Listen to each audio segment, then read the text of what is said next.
श्रीमद् भागवत महापुराण स्कंद 11वां अध्याय 12वां सत्संग की महिमा और कर्म तथा कर्म त्याग की विधि। भगवान श्री कृष्ण कहते हैं, प्रिय उद्धव, जगत में जितनी आसक्तियां हैं उन्हें सत्संग नष्ट कर देता है।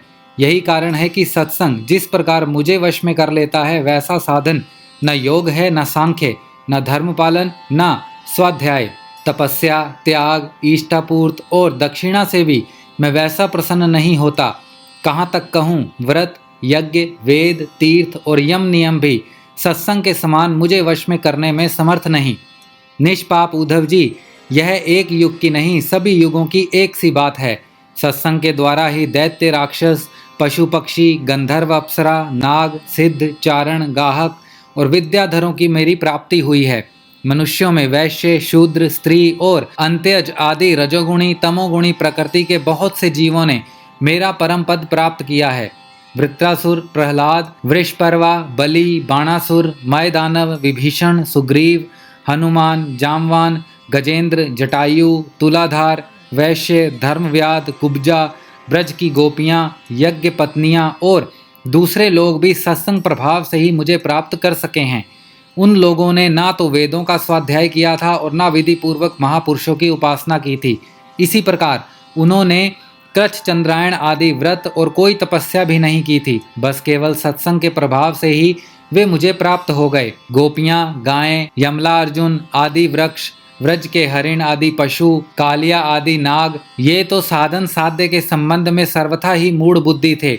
इतने ही नहीं, ऐसे ऐसे और भी बहुत हो गए हैं जिन्होंने केवल प्रेम पूर्वक भाव के द्वारा ही अनायास मेरी प्राप्ति कर ली और कृतकृत्य हो गए। उद्धव, बड़े बड़े प्रयत्नशील साधक योग, सांख्य, दान, व्रत, तपस्या, यज्ञ, श्रुति की व्याख्या, स्वाध्याय और संन्यास आदि साधनों के द्वारा मुझे नहीं प्राप्त कर सकते, परंतु सत्संग के द्वारा तो मैं अत्यंत सुलभ हो जाता हूँ। उद्धव, जिस समय अक्रूर जी भैया बलराम जी के साथ मुझे ब्रज से मथुरा ले आए, उस समय गोपियों का हृदय गाढ़ प्रेम के कारण मेरे अनुराग के रंग में रंगा हुआ था। मेरे वियोग की तीव्र व्याधि से वे व्याकुल हो रही थी और मेरे अतिरिक्त कोई भी दूसरी वस्तु उन्हें सुख कारण नहीं जान पड़ती थी। तुम जानते हो कि मैं ही उनका एकमात्र प्रियतम हूँ। जब मैं वृंदावन में था तब उन्होंने बहुत सी रात्रियाँ, विरास की रात्रियाँ मेरे साथ आधे क्षण के समान बिता दी थी, परंतु प्यारे उद्धव, मेरे बिना वे ही रात्रियाँ उनके लिए एक एक कल्प के समान हो गई।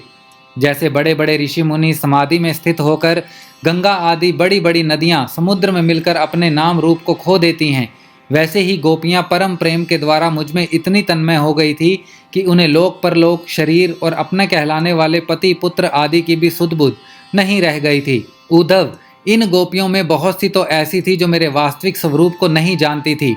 वे मुझे भगवान न जानकर केवल प्रियतम ही समझती थी और जार भाव से मुझसे मिलने की आकांक्षा किया करती थी। उन साधनहीन सैकड़ों हजारों अबलाओं ने केवल संग के प्रभाव से ही मुझ पर ब्रह्म परमात्मा को प्राप्त कर लिया।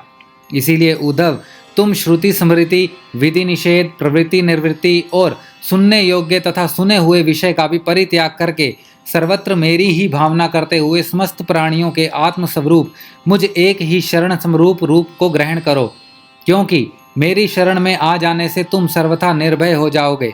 उद्धव जी ने कहा, सनकादि योगेश्वरों के भी परमेश्वर प्रभो, यूं तो मैं आपका उपदेश सुन रहा हूँ, परंतु इससे मेरे मन का संदेह मिट नहीं रहा है। मुझे स्वधर्म का पालन करना चाहिए या सब कुछ छोड़कर आपकी शरण ग्रहण करनी चाहिए। मेरा मन इसी दुविधा में लटक रहा है। आप कृपा करके मुझे भली भांति समझाइए। भगवान श्री कृष्ण ने कहा, प्रिय उद्धव, जिस परमात्मा का परोक्ष रूप से वर्णन किया जाता है वे साक्षात अपरोक्ष प्रत्यक्ष ही है, क्योंकि वे ही निखिल वस्तुओं को सत्ता, स्फूर्ति, जीवन दान करने वाले हैं।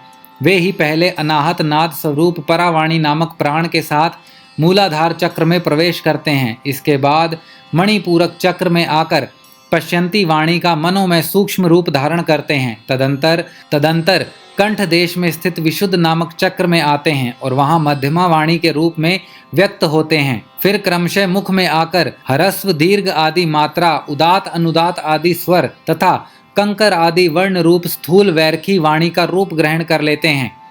अग्नि आकाश में ऊष्मा तथा विद्युत के रूप में अव्यक्त रूप से स्थित है। जब बलपूर्वक काष्ठ मंथन किया जाता है तब वायु की सहायता से पहले अत्यंत सूक्ष्म चिंगारी के रूप में प्रकट होती है और फिर आहुति देने पर प्रचंड रूप धारण कर लेती है, वैसे ही मैं भी शब्द ब्रह्म स्वरूप में क्रमशः परापश्यंती, मध्यमा और वैरखी वाणी के रूप में प्रकट होता हूँ। इसी प्रकार बोलना, हाथों से काम करना, पैरों से चलना, मूतेंद्रिय तथा गूदा से मल मूत्र त्यागना, सूंघना, चखना, देखना, छूना, सुनना, मन से संकल्प विकल्प करना, बुद्धि से समझना, अहंकार के द्वारा अभिमान करना, महतत्व के रूप में सबका ताना बाना बुनना तथा सत्वगुण, रजोगुण और तमोगुण के सारे विकार, कहाँ तक कहूँ, समस्त कर्ता, कारण और कर्म मेरी ही अभिव्यक्तियां हैं। यह सबको जीवित करने वाला परमेश्वर ही इस त्रिगुणमयी ब्रह्मांड कमल का कारण है। यह आदि पुरुष पहले एक और अव्यक्त था। जैसे उपजाऊ खेत में बोया हुआ बीज शाखा, पत्र, पुष्प आदि अनेक रूप धारण कर लेता है, वैसे ही काल गति से माया का आश्रय लेकर शक्ति विभाजन के द्वारा परमेश्वर ही अनेक रूपों में प्रतीत होने लगता है। जैसे तागों के ताने बाने में वस्त्र ओतप्रोत रहता है, वैसे ही यह सारा विश्व परमात्मा में ही ओतप्रोत है। जैसे सूत के बिना वस्त्र का अस्तित्व नहीं है, किंतु सूत वस्त्र के बिना भी रह सकता है, वैसे ही इस जगत में ना रहने पर भी परमात्मा रहता है, परंतु यह जगत परमात्मा स्वरूप ही है। परमात्मा के बिना इसका कोई अस्तित्व नहीं है। यह संसार वृक्ष अनादि और प्रवाह रूप से नित्य है, इसका स्वरूप ही है कर्म की परंपरा, तथा इस वृक्ष के फल फूल हैं मोक्ष और भोग। इस संसार वृक्ष के दो बीज हैं, पाप और पुण्य, असंख्य वासनाएं जड़ें हैं और 3 गुण तने हैं, 5 भूत इसकी मोटी मोटी प्रधान शाखाएं हैं और शब्द आदि 5 विषय रस हैं, 11 इंद्रियां शाखा हैं तथा जीव और ईश्वर 2 पक्षी इसमें घोंसला बनाकर निवास करते हैं। इस वृक्ष में वात, पित्त और कफ रूप 3 तरह की छाल है। इसमें 2 तरह के फल लगते हैं, सुख और दुख। यह विशाल वृक्ष सूर्य मंडल तक फैला हुआ है।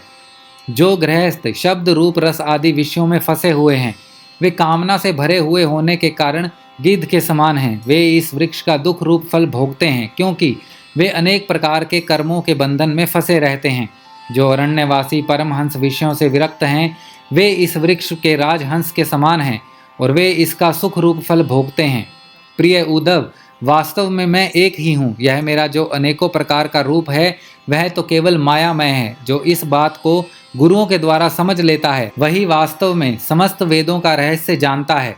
अतः उद्धव, तुम इस प्रकार गुरुदेव की उपासना रूप अनन्य भक्ति के द्वारा अपने ज्ञान की कुल्हाड़ी को तीखी कर लो और उसके द्वारा धैर्य एवं सावधानी से जीव भाव को काट डालो।